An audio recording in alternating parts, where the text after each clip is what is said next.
Welcome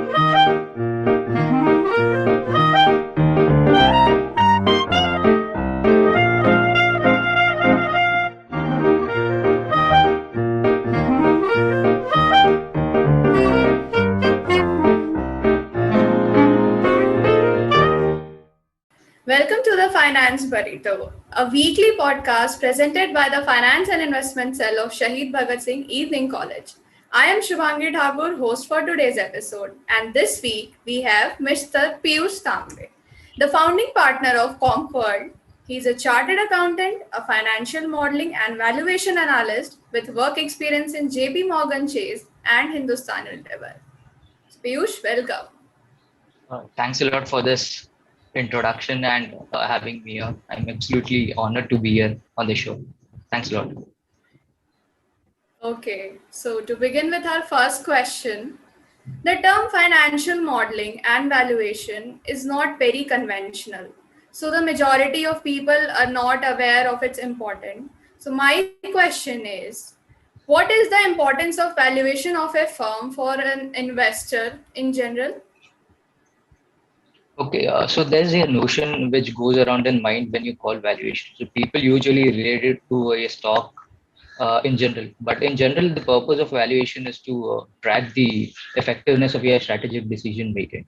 So, when pointing out to a layman, which a person would understand as a retail investor, which I should call out, is to know the risk and to know the reward. And the other benefits of valuation, which I think so I should highlight, are to benchmark some stocks or maybe businesses, to identify the loopholes or gaps in your KPIs, as in the key performance indicators, and to measure. And it obviously the valuation gives you perspective on the price as well. So these are the few benefits of valuation. I agree. And so moving on to the next question. As per the set phrase in the finance sector, never judge solely on the past performance, as it is not the guide for the future performance and may not be repeated. The value of investment and the income from them may go down as well as up. Investors may not get back the amount originally invested. So, what's your take on this? So here I could quote two examples. One is the reality which happened with me in terms of trading. I took a swing trade. This is an exception to what I should be saying right now. So there is a share called Ratan India Power Limited. So I've been holding that stock for quite a while now. So it's been 3 months. I was waiting for the stock to break out of its usual highs and lows. So it was trading around 2.35 or a 2.5 level continuously. I mean, it never broke out and it suddenly went to 4.5. And again, it came back to 2.5. I was still holding it, expecting it to break out furthermore. And when it came to 4.5 level, I actually sold that stock thinking that it might never go beyond 4.5 rupees.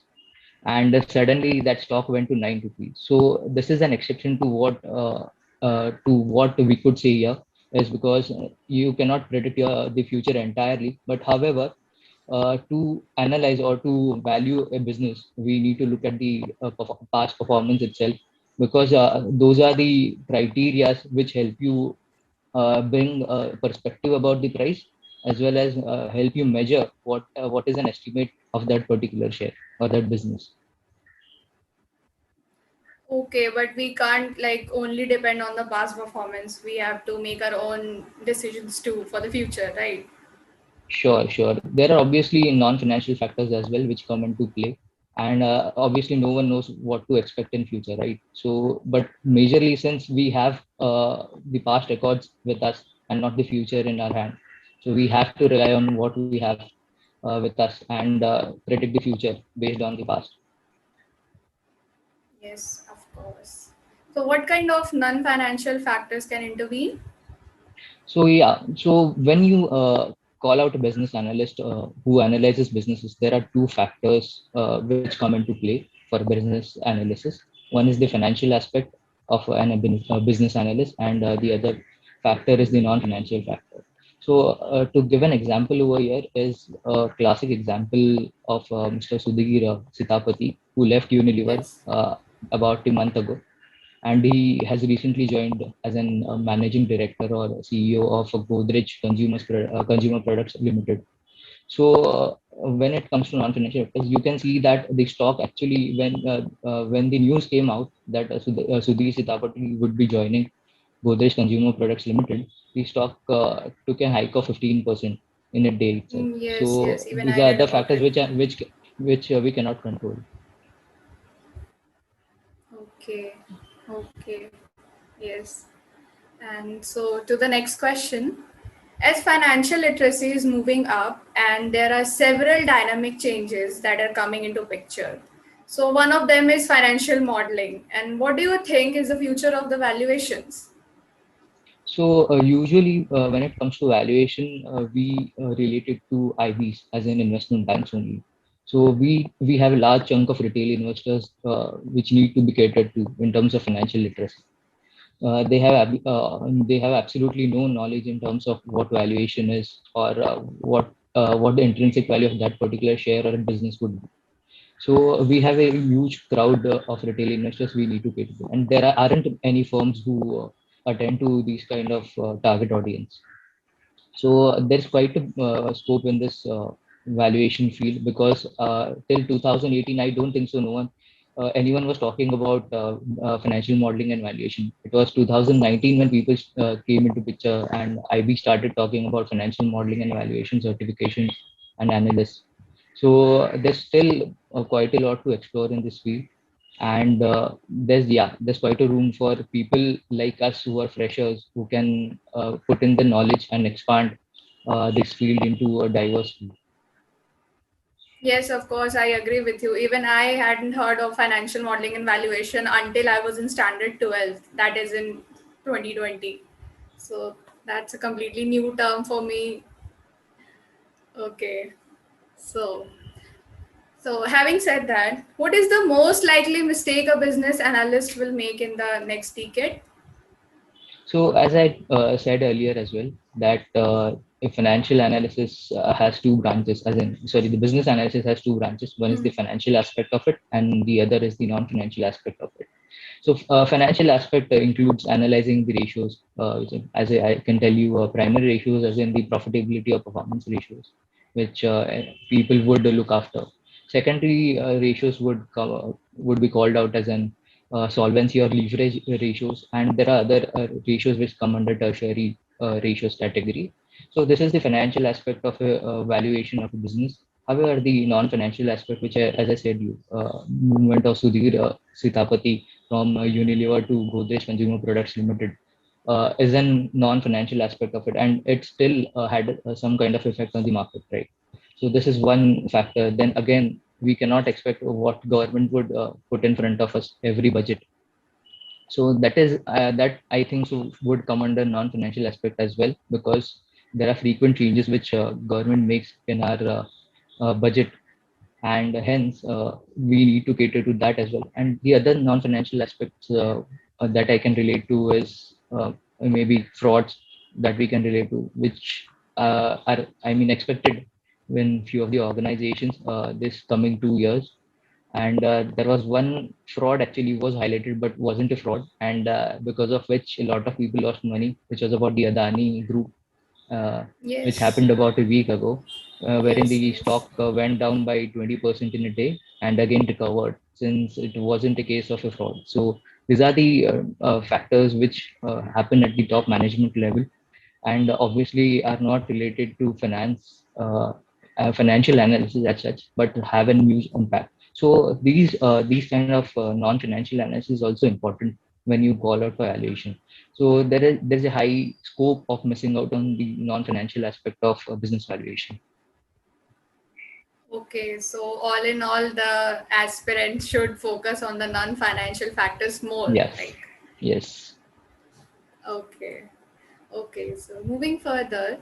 So, there are these two major terms investment analysis and financial analysis, and many people confuse them as interchangeable words.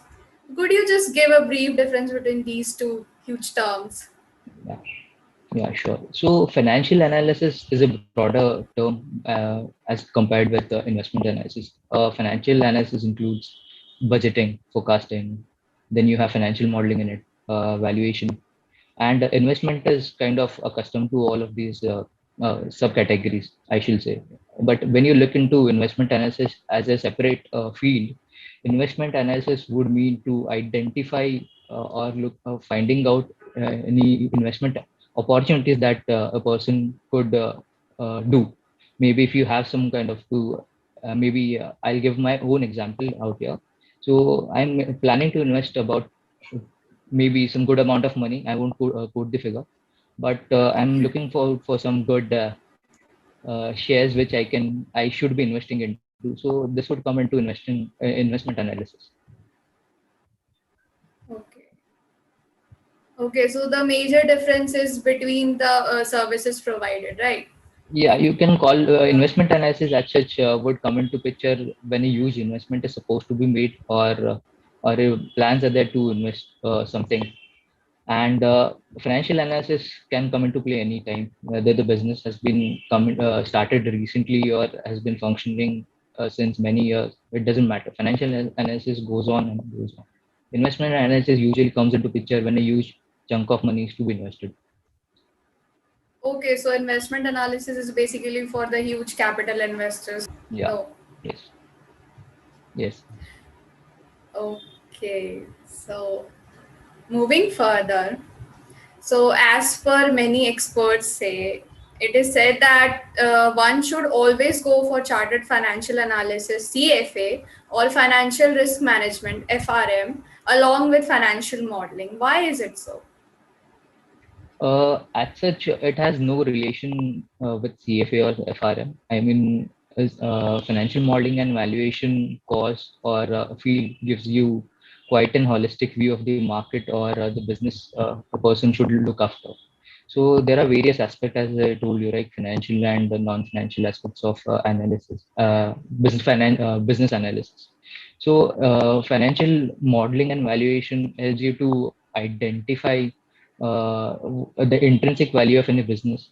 That is one thing, obvious. And when you combine it with CFA or FRM, it helps you to put all the technical knowledge that you have acquired during the curriculum into picture. So you can use it as a you can put it into use. To be honest, and you can make something out of it. At the end, we all are into this for money, right? So basically, to use this in practicality can help you a lot in terms of your financial goals.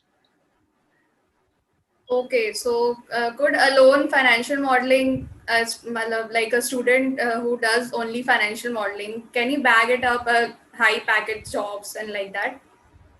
Uh, no, but if he or she isn't technically gifted or hasn't gone through a curriculum as such of a CFA or FRM, he would still be able to make a good amount of money because the course or the curriculum of financial modeling and valuation includes training you on Excel and various MS Office products such as PowerPoint as well, and giving you a background about what happens. I mean, the primary market or the secondary market. So you'll still be able to get something out of it.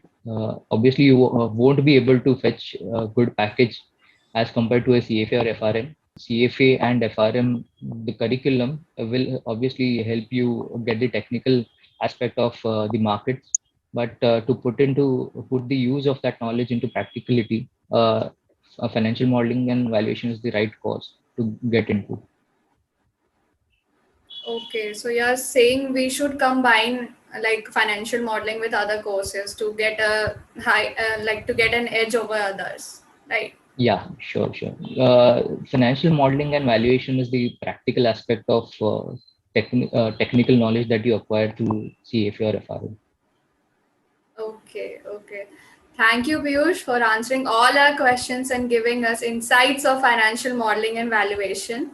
So, as we are approaching at the end of the session, would you like to give a piece of advice for the aspiring business analysts and consultants? Yeah, sure. One coming out of my experience, I mean, I've previously worked in JP Morgan Chase for about 10 years Yes. and currently continuing with HUL. So there are two different financial analysis which come into play. JP Morgan being an IB, they are more focused on analyzing different or variety of businesses which they want to cater to. And when it comes to Unilever, they are more of focused on performance management, which is obviously some kind of financial analysis which comes into play.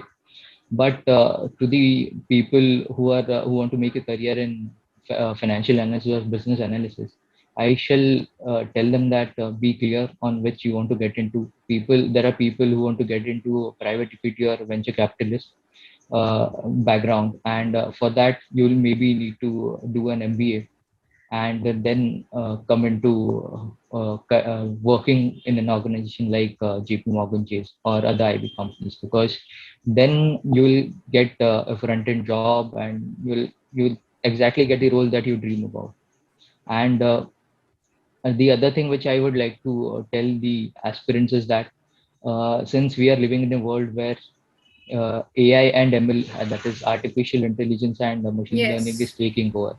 So Yes. there's one thing which I'd like to tell, that we are in a business where we are analyzing or evaluating businesses, and hence what we need to do is we need to automate more and relax more. That is what we need to focus upon. That's all. Yeah, so we need to keep up with the IT world and all the dynamic IT, all that is going around, right? Yes, yes. Okay, thank you so much, Piyush, for your time, and it was wonderful hearing from you. Thank you so Thanks a lot, much. Shubhangi. Thanks a lot.